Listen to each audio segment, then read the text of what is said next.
Assalamualaikum warahmatullahi wabarakatuh. Sampurasun.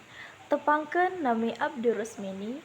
Abdi di dieu bade macakeun sajak anu ngajudulkeun Kahirupan di Lembur.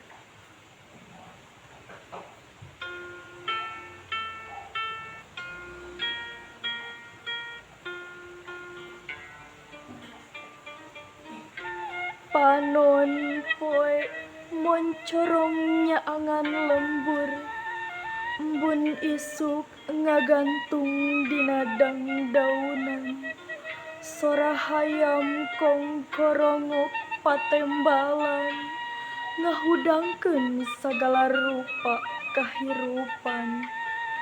Ka sawah ngabantu pun bapa macul, nyair kesang ngarah pare jadi, letak jeung panas geus jadi kabiasaan, jeung hirup nu leuwih hade ka hareupna.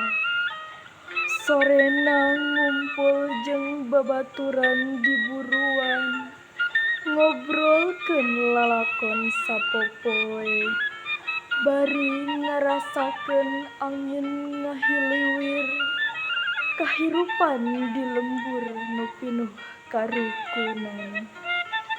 Tah sakitu anu ku abdi dibacakeun. Hampunten bilih aya kalepatan. Wassalamualaikum warahmatullahi wabarakatuh.